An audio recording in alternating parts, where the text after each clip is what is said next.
Olá pessoal, bom dia, boa tarde, boa noite a todos os senhores que são inscritos no nosso canal Anotações de Processo Civil. Se você ainda não é, eu sou o professor Arthur Vieira e depois que eu concluí o meu doutorado em Direito Processual, eu resolvi me dedicar a esses veículos de comunicação para que eu pudesse transmitir aos senhores conhecimento jurídico de qualidade e de forma gratuita. Aqui eu vou pontuar o meu e-mail de contato para que eventuais interessados possam estabelecer um contato mais direto. Inclusive, nós podemos eventualmente considerar a hipótese de publicar um artigo científico em conjunto, tá certo? Bom, gostaria de pontuar também com os senhores o nosso canal no YouTube.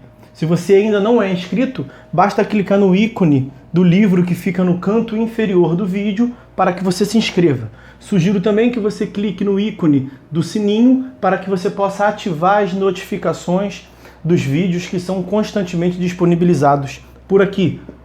Gostaria de apresentar também aos senhores a nossa plataforma acadêmica, arturvieiracursos.com.br, arturvieiracursos.com.br, onde os senhores encontrarão cursos online de modo gratuito, inclusive com a emissão de certificado válido em todo o território nacional, tá certo? Então, após a pausa, nós vamos tratar do vídeo de hoje. Então, meus amigos, no vídeo de hoje nós vamos dar continuidade à análise do nosso livro Anotações de Processo Civil. Nós estamos na terceira parte, analisando os processos nos tribunais.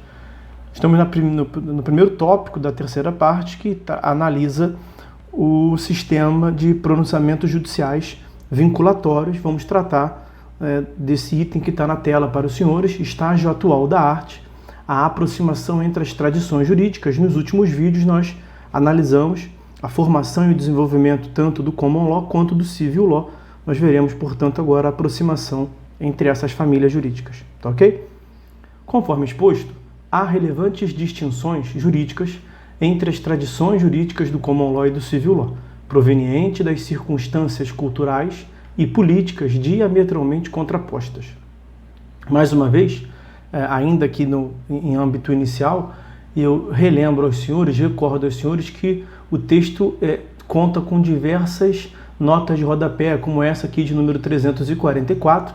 Conforme o texto for avançando e a tela for subindo, os senhores podem efetuar pause para tomar a leitura do que consta em cada uma das notas de rodapé. Eu me furto aqui, eu deixo de efetuar a leitura para que o vídeo não fique demasiadamente extenso, tá ok?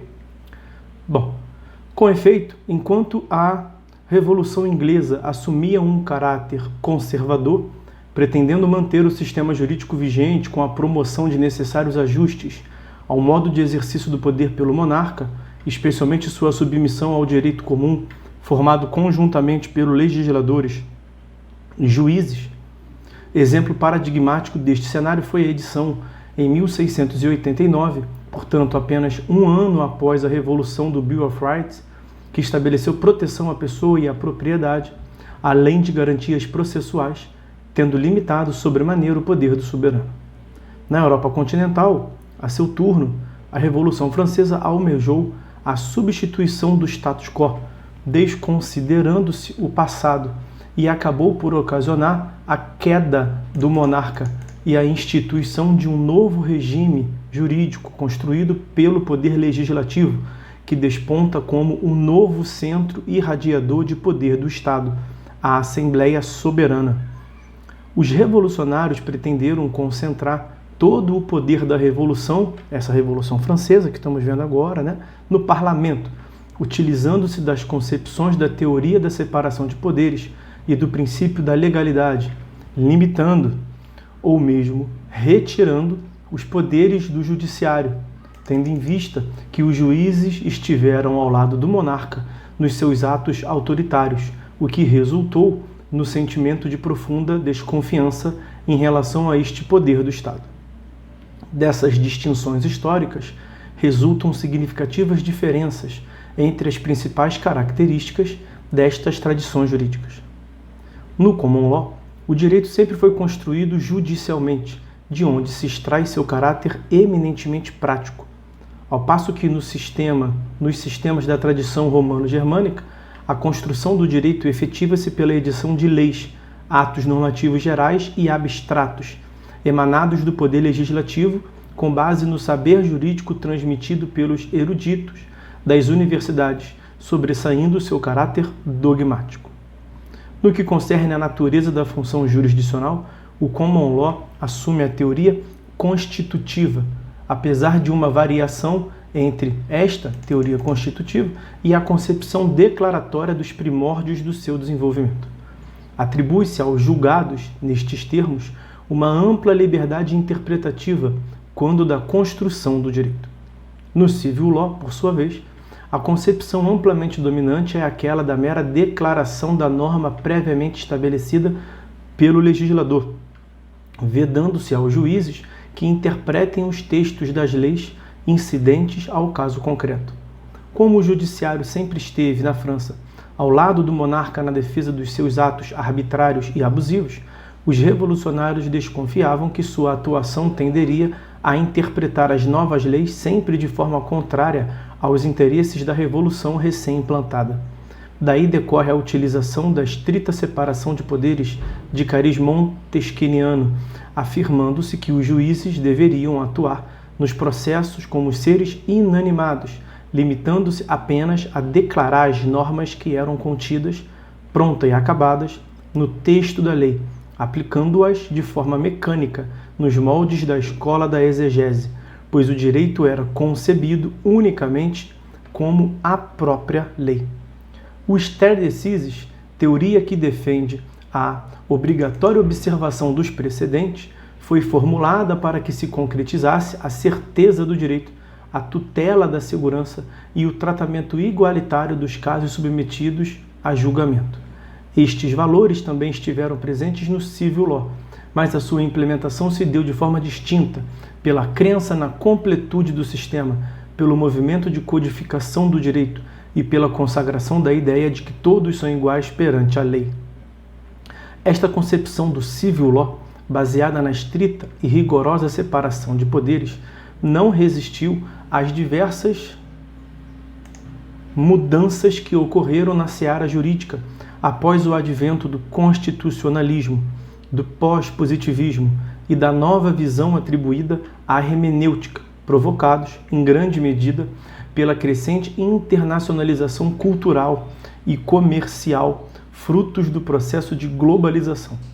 Nesse sentido, a seguinte passagem extraída de Cláudia Aparecida Simardi.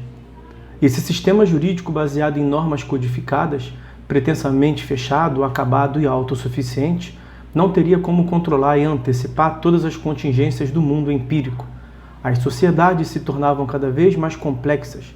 Os cidadãos lutavam por direitos dantes não imaginados, direito à igualdade, de acesso à justiça, direitos relacionados ao trabalho e outros. Não demorou muito para que se percebesse que o sistema assim concebido contava com um problema: como lidar com as circunstâncias fáticas, inesperadas que, entretanto, poderiam acontecer no mundo real. Conforme será aprofundado nos próximos tópicos, o exercício da função jurisdicional no Civil Law tem se aproximado daquela exercida pelos juízes do Common Law, especialmente a partir da imprescindível tarefa desempenhada pelo juiz na interpretação de todos os atos jurídicos a partir dos ditames da Constituição, o que atrai a concepção da jurisdição como uma função que cria o direito, complementando a tarefa que se inicia pelas mãos do legislador. Por conta dessa equiparação da função jurisdicional, os ordenamentos jurídicos do Civil Law têm adotado, em diferentes medidas, o mecanismo de vinculação aos precedentes, ou a técnica do stare decisis. Por outro lado, algumas características da tradição jurídica romano-germânica vêm sendo incorporadas pelos países que compõem a Common Law, especialmente uma maior manifestação das leis escritas. Em meados do século XIX, mas precisamente nos anos de 1832, 1833 e 1852, aboliu-se, por meio da edição de Statutes, o formalismo exacerbado que prevalecia no processo inglês, permitindo-se o desenvolvimento do direito material por meio de atos normativos escritos. Em 1875, operou-se a uma reestruturação da organização judiciária por meio dos Judicature Acts. A Inglaterra aderiu, no início do século XX, ao Welfare State, passando o Estado a promover o desenvolvimento social e econômico, interferindo ativamente na vida econômica, política e social da ilha. Este novo modelo de Estado revelou-se incompatível com a tipologia inicial do Common Law, na medida em que a elaboração jurisprudencial e casuística do direito não atendia à nova exigência do Estado regulador. As transformações idealizadas passaram a ser crescentemente implementadas mediante atos administrativos e legislativos escritos. No entanto, como nos ensina René Davy, essa mudança empreendida no direito inglês não foi para equiparar ao modelo romano-germânico. A importância da obra de legislação realizada no século XIX não fez perder ao direito inglês o seu aspecto tradicional.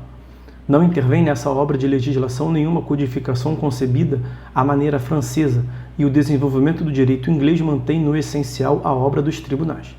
O legislador oferece-lhes novas orientações, já que ele próprio não cria na realidade prática um direito novo. Já nenhum autor tem a ambição, como outrora Glanville, Bracton, Coke e Blackstone, de descrever o conjunto de um direito que reflita a complexidade das relações da civilização moderna. Os instrumentos essenciais para o conhecimento do direito inglês são, futuramente, no que diz respeito à jurisprudência e legislação, a nova coleção dos Law Reports, criada em 1865, e, no que se refere à exposição sistemática do direito inglês, a coleção das Law of England, publicada sob a direção de Lord Halsbury. Diante deste cenário, tem sido corrente a afirmação em sede doutrinária no sentido de uma aproximação entre os sistemas jurídicos, não havendo mais civil law ou common law puros. Neste sentido, colha-se a seguinte passagem de Mauro Capelletti. Com referência a essas duas famílias jurídicas, contudo, parece-me justificada pelos resultados da presente investigação a seguinte conclusão geral. Para além das muitas diferenças ainda hoje existentes, potentes e múltiplas tendências convergentes estão ganhando ímpeto, a origem das quais encontra-se a necessidade comum de confiar ao terceiro poder, de modo muito mais acentuado do que em outras épocas, a responsabilidade pela formação e evolução do direito. Verdade é que essa necessidade, como vimos, constitui por si mesma a consequência profunda e dramática metamorfose das sociedades modernas, e assim como a sua causa, tal necessidade é certamente um fenômeno arriscado e aventureiro. Não se trata, contudo, de um risco e de uma aventura despidos de promessas. Se é verdade que semelhante fenômeno no nosso mundo perigosamente dividido já está conduzindo à aproximação dos sistemas jurídicos, aproximação que, à distância, pode talvez abrir um capítulo mais luminoso na história fascinante da civilização jurídica. Então a gente encerra aqui a análise dessa aproximação que está mesmo ocorrendo entre o cenário, entre as tradições jurídicas do Civil Law e do Common Law. Nós vamos, a partir do próximo vídeo, ver as principais causas que ensejaram tanto a criação do sistema de precedente, proveniente, portanto, dessa aproximação entre o Civil Law, que é o nosso sistema tradicional, e a Common Law, tá certo? Então, meus amigos, por hora é só. Fiquem todos com Deus e até uma próxima.